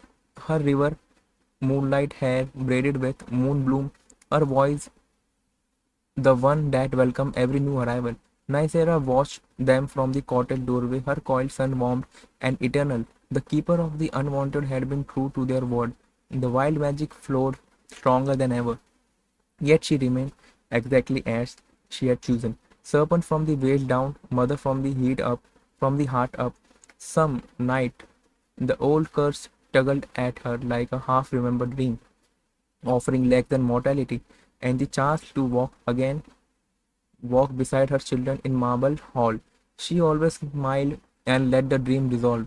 Her scales were the first cradle that had ever known. She would not trade that for any easier road. One final dawn arrived, the day the five king had begged them to come, not as high as not as judges as teacher. The grand conclave of Starfall had been rebuilt not with the black wood throne, but with a single white circle of living trees, grown from the seed of the starlight Nicera had swallowed years before. Every kingdom sent its rulers and its children. King Valen, older now, eyes soft with the regret he had finally learned to name, stood at the center beside the other four monarchs. They had brought their own unwanted ones, the name the quiet second son, the daughter born on the wrong side of the prophecy, the heirs whose blood carried the old fears. They placed them gently in the center of the circle and stepped back. Nicera led her family into the hall, the children no longer children, but the living proof of everything the world had once feared walked beside her. The golden thread between their marks glowed soft and steady, no longer a secret power but a visible promise that every soul in the hall could feel. King Valen spoke first, voice cracking with the weight of decades. We once threw away what we did not understand. Today we ask you to teach us how to hold on what we almost lost forever. The dopamine twist came not as a thunder but as the quietest, most shattering revelation of all. As Nicera began to speak, her voice, still low and musical, the same lullaby that had once calmed her storm. Last infant, something stirred in the golden thread. Kyle felt it first, then Torin, then every marked soul in the hold. The final secret, the mirror of the Five Kingdoms, had never shown the one even the keeper of the unwanted had only guessed at, bloomed open like a moonbeam at midnight. The curse has never been a punishment, it has been a gift disguised as pain. The dark sorcerer, in his broken grief, has unknowingly bound Nicera life to every unwanted child who would ever need her. As long as even one child in the world fell thrown away, her scale would remain. But the moment the last heart learned it was wanted, the curse would lift, not by force, not by choice, but by the completion. And in that moment, Naisura would not become human, she would become something greater. The living spirit of the veil itself, able to walk in dreams, to whisper every fireside story, to appear as scale of light whenever a child cried alone in the dark. The hall felt silent as truth settled. Nicera coiled, trembled once, as the same way they had on the night she first lifted Kyle from the river. She looked at her son, her princess who had grown into man who loved her more than any kingdom, and at her daughter who had taught that her family had no end. Tears, silver as starlight rays, part down her moonlight skin. I have waited lifetimes for this, she said, not to be freed from scale, but to know that no child will ever need to be saved the way you were. You did not just survive the world, you changed what the world called survival. You taught me that the greatest power of any mother can give is the courage to remain exactly who her children needed her to be. Kyle stepped forward. He placed his hand on a larger scale, the one Mira had written years ago, and spoke the world spoke the words every kingdom had waited to hear. We were never princes of blood. We were princes of the heart that choose us. And we choose you, mother, over every throne, over every crown, over every easier story. We love you more than our kingdom, because you taught us that the only kingdom worth ruling is the one inside the circle we keep open. Torin's voice joined his steady and warm. The fire I gave up was never lost. It lives in every child know who now knows they are wanted. Raven and Lyra spoke as one. We are the bridge. You were the river that carried us home. Mira finished it, her voice clear and bright. There is no last unwanted, only the next one are welcome. The golden thread blazed so brightly the entire hall filled with living light. The curse completed its ancient purpose. Nicaea called shimmered, then softened, not into legs, but into pure starlight mist that rose settled gently around every soul present. She did not vanish. She became the veil itself, present in every forest, every dream, every quiet moment. When a child needed to know they were chosen, her voice would forever echo in the lullabies, in laws, in the way parents looked at their babies and saw not prophecy but possibility. The five kings wept openly. The children in the center of the circle laughed for the first time without fear. The world in that single dawn learned the final greatest value the serpent lady and her family had carried from the very beginning. Love is not throne you just sit upon. It is the circle you refuse to close. It is the hand that reaches when every map says turn away. It is the scale that stays when every easier skin calls you to shed it. It is the mother who chooses to remain exactly what her children needs. Monster to some, home to all. The family returned to the glade that night, but they were never alone again. Nicera walked beside them as a living light, her laughter in the singing spring, her wisdom in the rustle of leaf. The princes, now the guardian of the every realm, ruled nothing and everything. They traveled when needed, taught when asked, and always come home to the glade where five small hands had once wrapped around irresistant scale that changed the world. And on the quiet evening when the moon bloom glowed and the serpent rattled soft lullabies, travelers saw they could see a woman of moonlight and the serpent of starlight coiled together beneath the oldest tree, laughing with the five children who had grown into the light the world had once tried to drown. The story was never about crowns, it was never about curses. It was about the night a snake lady heard a cry in the rain and chose to answer with love instead of fear. And because she did, every child who came after her knew this truth in their bones. You are not what they threw away. You are what love chose to keep forever. The end.